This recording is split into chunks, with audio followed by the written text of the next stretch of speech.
All right, here we go again. I was going to do prayers, but something came up. So I don't know. I hope I say her name right. Snedam Karkalsa.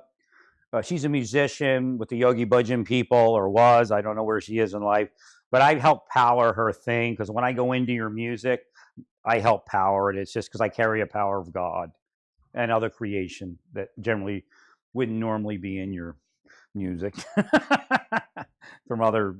I guess we could be existences. I don't know where they are. No, they're not on this planet. At least I believe they're not on this planet.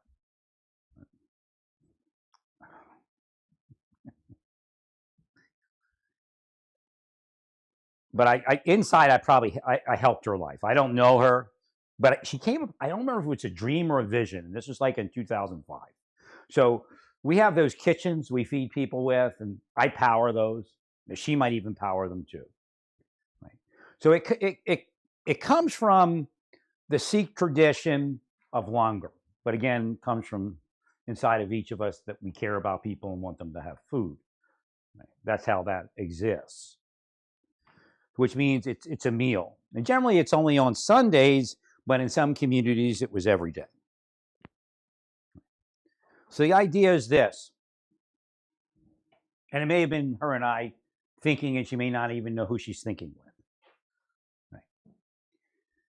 And again, I think, I don't know if New York was where I was when it came up, so maybe it connected into New York too. I don't know.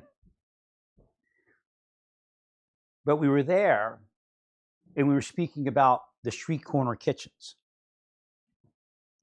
And I know there's kitchens out there and people are fed, but this was institutionalized, where it was normal. You grew up in a world, if you were a billionaire, if you were a penniless person, these kitchens existed. And if you ever needed a meal, or you wanted to break bread with somebody because you were alone, or you wanted to learn about somebody else, I could drive to Harlem and break bread with somebody with Harlem if I lived in Manhattan or if I lived in the Bronx. So it was ingrained in our society that food, and this may be the future, was available. You can eat at home if you want. But if you ever, for some reason, needed a meal and were looking for it, it would be there. And if you're looking for a meal to sit down and break bread and speak with other people, it was available. So it may be something that the mayor of New York wants to look into. I mean, in this particular vision, I think it was just almost practically every street corner. Again, that's a little bit much, but so within walking distance.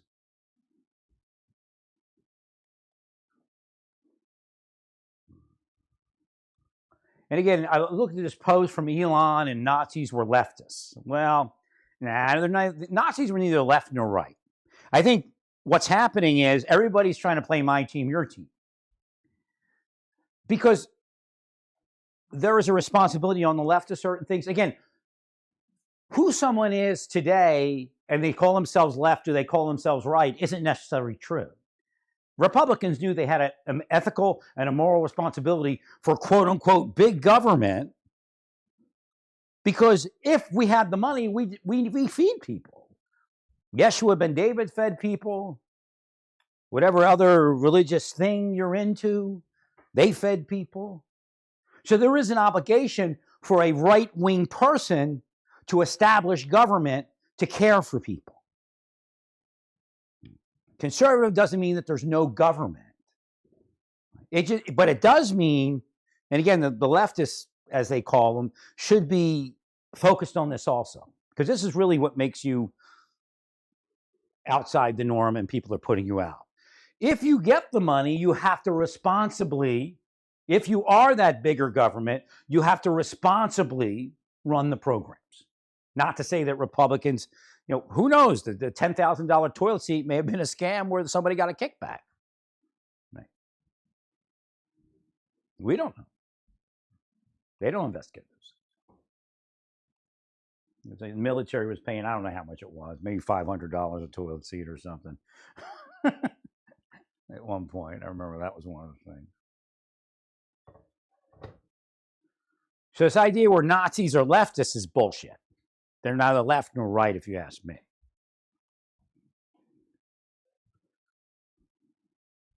They're crooks. They're kleptocrats. Some people think, Elon Post, Elon, some people think you're a kleptocrat.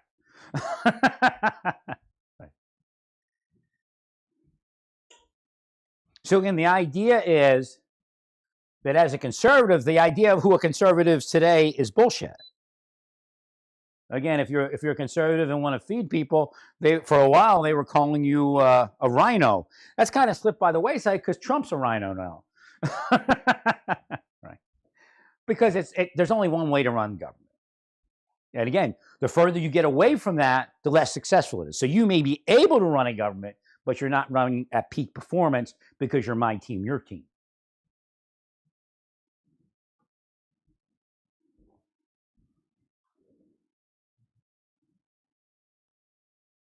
No, I don't believe Maduro is left. And right doesn't say no government. It's never been there.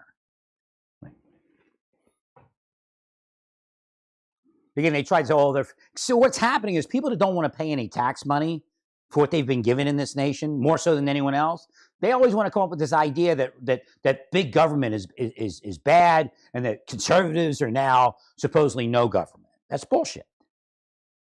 It actually costs, like I told you before, it costs more money to be no government or small government in some cases because it took decades to figure out where to spend the money to make government, to make it cheaper in government instead of being reactionary, being proactive.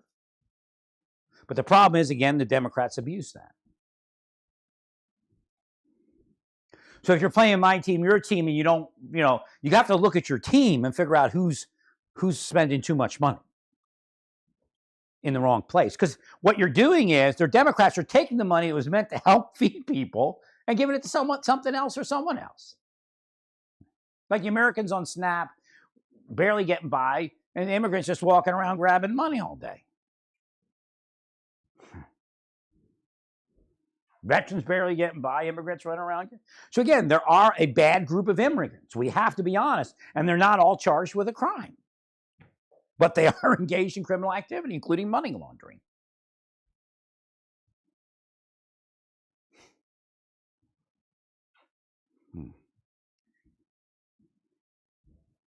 And it's more so than the non-immigrant community, and more so than in the lawfully present immigrant community. Again, remember, there is a lawfully present.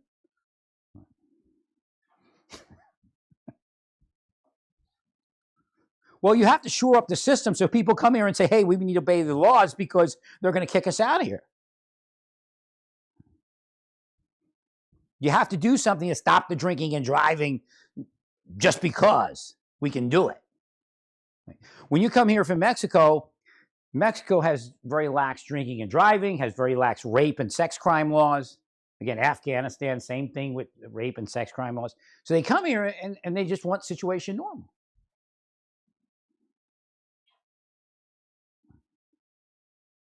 So again, they thought, assimilation programs is like white supremacists. No, it stops them from drinking and driving. It stops them from raping somebody's little sister.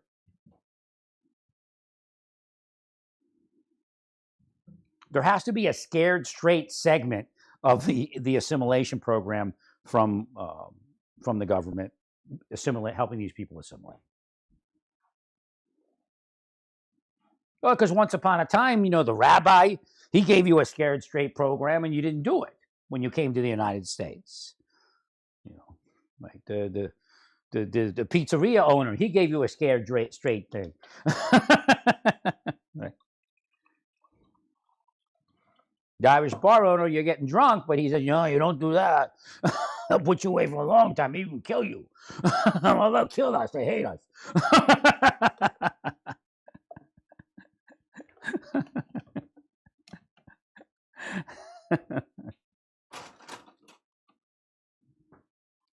So again, that's not kind of happening.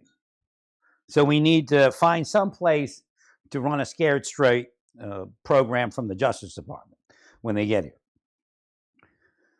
I brought this up when the guy raped the girl in the shelter in Texas. I said, the Afghan guy, I said, that's normal for them. He's looking at you like, what? Right.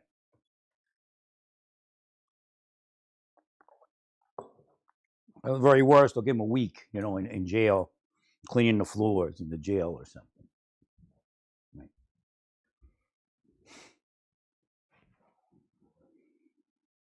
So again, this idea of assimilation and appropriation has its limitations. I mean, you show examples of somebody who's very corrupt, doing very corrupt things, and dissing Native Americans. That isn't a white person. Again, their own people are making money off of these what they call quote unquote appropriation, and they're some of their biggest men and women. The medicine men, they bring white spoon-fed college people in, and they teach them, the medicine man stuff.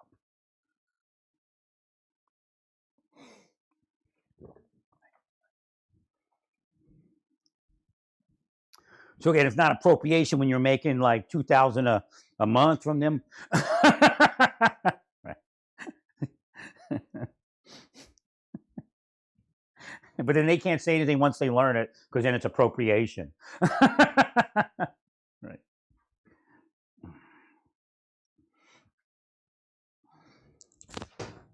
No, they're trying to take my speaking away.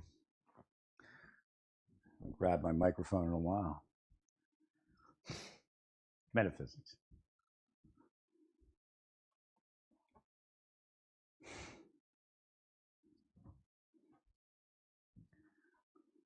So again, there are forces that are dividing everyone.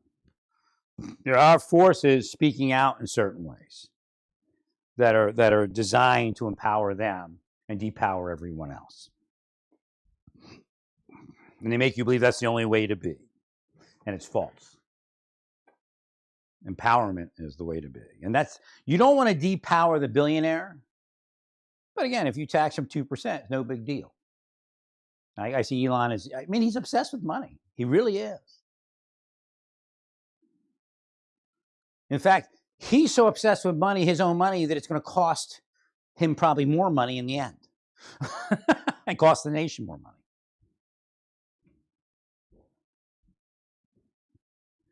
It's 100% proven that when people don't have food, that they resort to crime. And then it costs us 10 times as much money to put them in prison for a year or two. Maybe 3, maybe 4, maybe even 10.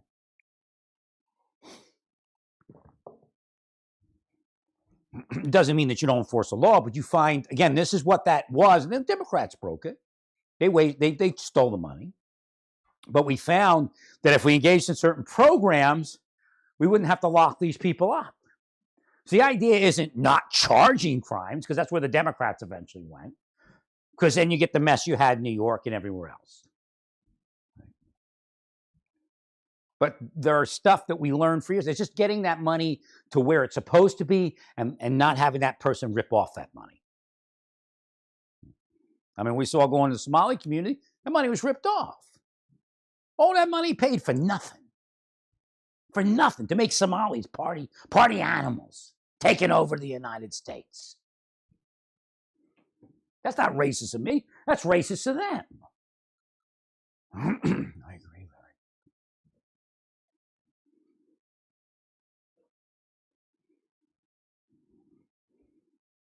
They ripped off the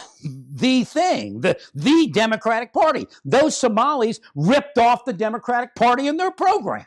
Oh, there's a white woman. There's a white woman right there. She ain't got all the money. That's for sure.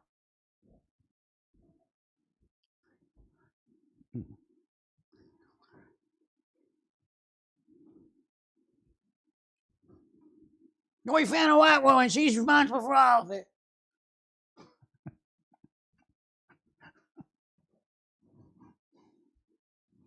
And she wasn't on. At least she wasn't on the videos telling us how she's taking over the United States, and then we're all their bitches. Believe me, they use the bitch curse I've been talking about.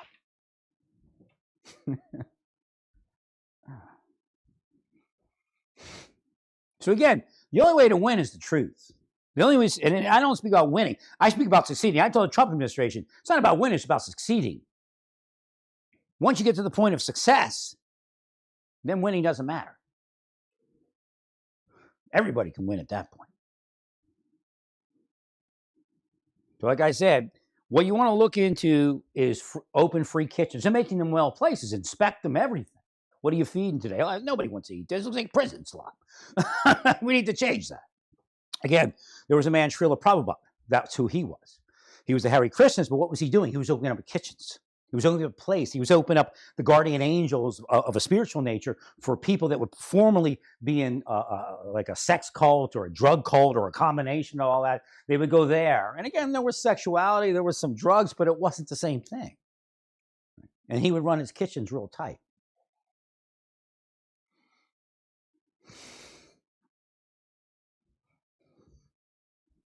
It has to be appetizing.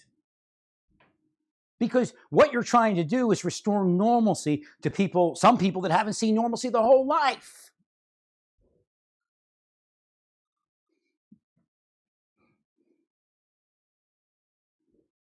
There are groups of people that are paid to make people homeless. If a drug dealer doesn't like somebody, he pays some people to force somebody out of their home. It could be even out of a government program, because there's mafia people in the government programs that run them. Give me a few dollars, I'll put them out. Give me a few dollars, I'll block the VA. They're the ones who are listening right now in your head going, don't listen to this guy, a white Jew. White Jews on. Meanwhile, that person get paid $1 million of money and is supposed to go to your food programs for some fake contract he gets from the government. Elon not the only one.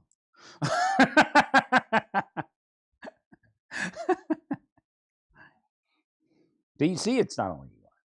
What, you think we need to do the Elon space thing? No, we don't. It's a waste of money. The only time we balance the budget is when we had like zero space program. It's the only time we balance the budget. You want to get serious about balancing the budget? I think it was the beginning of the Bush presidency. You can hear talk about nothing NASA with it from him. Right.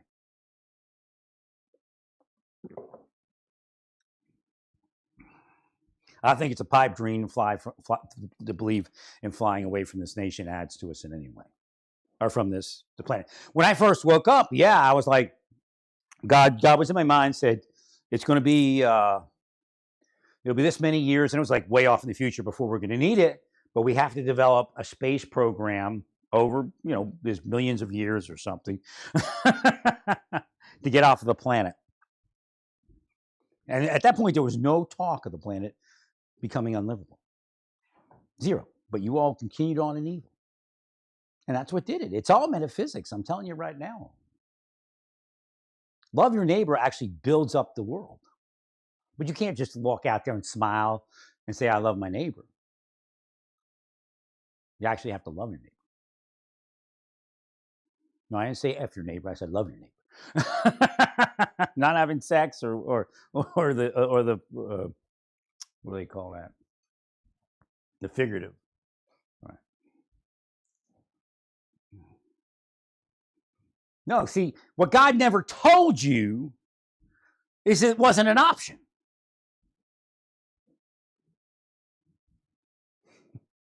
So you said, I get rich over here. Who cares about my neighbor? That includes poor people. Don't tell me that everybody in the Mandami organization, no, they just love people and they're going to empower everybody. And how many of them have cursed me already this morning?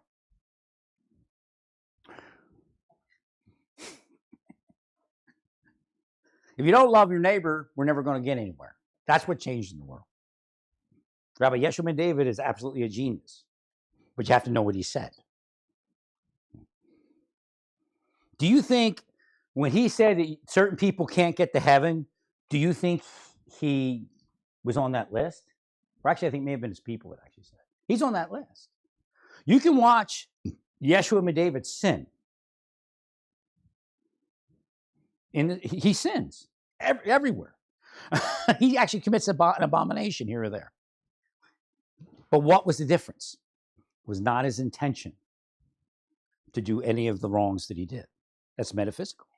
So again, that's why it says God judges the inside. What is your heart? Somebody may be out there as a homeless person, and it has nothing to do with them being homeless. Going, in my life, I never thought I'd be homeless. I wanted to feed all the homeless people. I started feeding homeless people, and I wanted to make money and run a shelter, and now I'm homeless. But that person will find her way into heaven. Whereas you could be running a homeless shelter and laughing because you're getting millions of dollars from the government and useless people. And they say, hey, don't feed that person. We'll give you an extra $100,000 if you don't feed these 10 people. They're on a list from the boss not to feed. And then you do it. You're not going to heaven, overview. You're going straight to hell. You're a devil.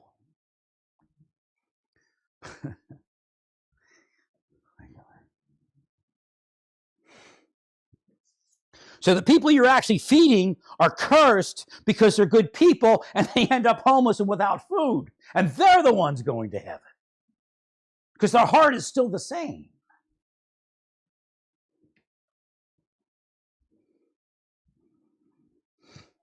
Well, I got to get to prayer. Stay peaceful. Praise God in all that you do. Praise God.